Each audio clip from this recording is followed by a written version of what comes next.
వాళ్ళు వృద్ధులు అయ్యారే కానీ వాళ్ళు వృద్ధులు కారు. పదే పదే వారికేం తెలీదు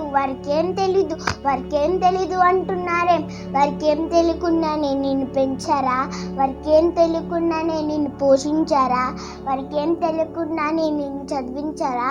వారికేం తెలియకుండానే నీకు మంచి భవిష్యత్తు నుంచి నేను ఇంతటి వాడిని నిన్ను ప్రయోజకుని చేసి అంతటి వాడిని చేశారా? ఏం తెలియదు వారికి. I want know it today.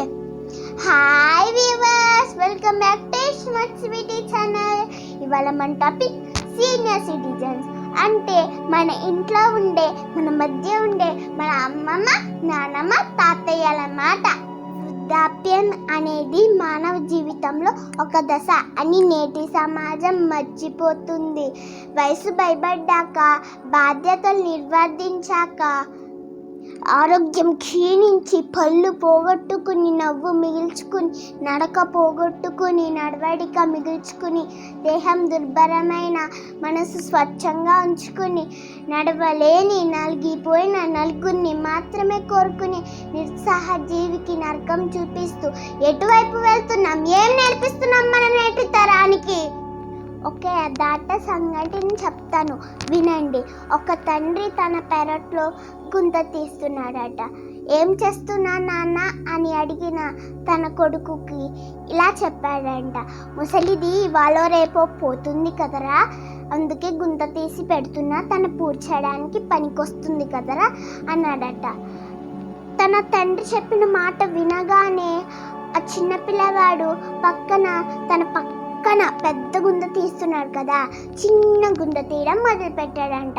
ఏం చేస్తున్నావు నాన్న అని అడిగిన తన తండ్రికి ఇలా చెప్పాడంట, రేపన్న రోజు నీకు కూడా ఒక గుంత తీయాల్సిన అవసరం వస్తుంది కదా నాన్న, ఇప్పటి నుంచే నేను నీకు ఒక గుంత తీసి పెడుతున్నా అన్నాడట.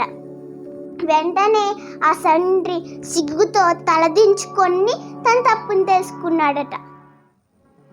మన సమాజానికి పెట్టిన సరికొత్త రోగాన్ని ఏమందాం? ఎటువైపు చూసినా వృద్ధాప్యంలో ఉన్న అత్తమామలు, చిక్కబడిన కోడళ్ళు, వృద్ధాప్యంలో ఉన్న తల్లిదండ్రులను తరిమేసిన కన్న కొడుకులు, వృద్ధాప్యంలో ఉన్న తల్లిదండ్రులు గొంతు నిలిపి కాల రాసిన వాళ్ళు, తల్లిదండ్రులు చనిపోయినప్పుడు రాని కన్న వాళ్ళు అంటూ వింటూనే ఉన్నాం. మన సమాజాన్ని వణికించిన కరోనా వైరస్కి మందులు వచ్చాయి, కానీ మనుషుల్లో వ్యాపించిన ఈ సరికొత్త రోగాన్ని ఎలా తగ్గించగలమో మీరైనా చెప్పండి. అనగనగా ఒక రాజ్యంలో కరువు వచ్చిందంట. ఆ రాజుకి ఆలోచన వచ్చిందంట, ఇలా చెప్తాడంట, ఊర్లో వాళ్ళ వల్ల ఏదో ఒక ఉపయోగం ఉంది, కానీ ముసలి వాళ్ళ వల్ల ఏమీ ఉపయోగం లేదు అన్నాడట. వెంటనే చంపేయమన్నాడట. సైనికులు ఆజ్ఞాసారం చేసి చంపేస్తాడంట.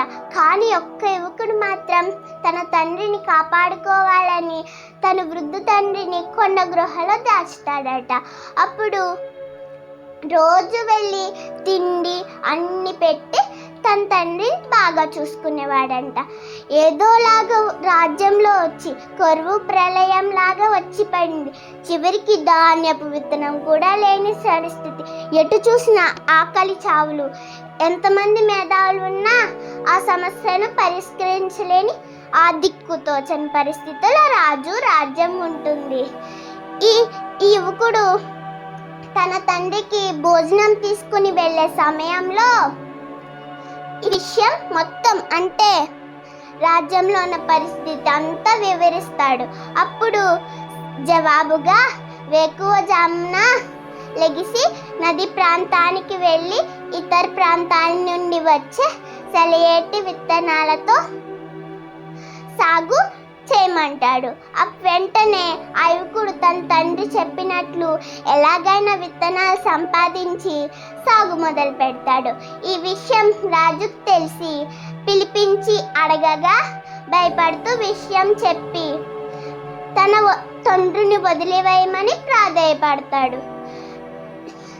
తను చేసిన ఎడలకి రాజు సిగ్గుతో పశ్చాత్తాపడుతూ అప్పటి నుంచి జ్ఞానానికి కేంద్రాలుగా భావించి తన ఊరిలో వారికి పెద్ద పీట వేస్తాడు. ఆలోచించండి ఫ్రెండ్స్, వృద్ధుల పట్ల ప్రేమతో మెలగాలి. వాళ్ళు చివరి దశలో కోరుకునే ఆనందాన్ని వారికి పంచాలి. మనవళ్ళు మనవరాలను వారితో కలిసి ఆడుకోనివ్వాలి, మెలగనివ్వాలి. వాళ్ళు మన కళ్ళు లాంటి వాళ్ళు. మన కళ్ళును మనం పొడుచుకోము కదా. గవర్నమెంట్ కూడా వారికి అందించిన పెన్షన్, రిజర్వేషన్, రైతులు కల్పించినట్లే వృద్ధుల పట్ల అనైతికంగా ప్రవర్తించిన వారిపై కఠిన చర్యలు తీసుకోవాలి. Respect senior citizens. They are our knowledge reservoirs. ఈ వీడియో మీకు నచ్చినట్లయితే లైక్ చేయండి, షేర్ చేయండి, సబ్స్క్రైబ్ చేయండి. ఇంకో వీడియోతో ముందుకు వస్తాను, అప్పుడు వెయిట్ చేయండి. ఈ వీడియో ఎండ్ వరకు చూసి నాకు బ్లెస్సింగ్ ఇవ్వండి. ఇస్తారు కదా ఫ్రెండ్స్. By by.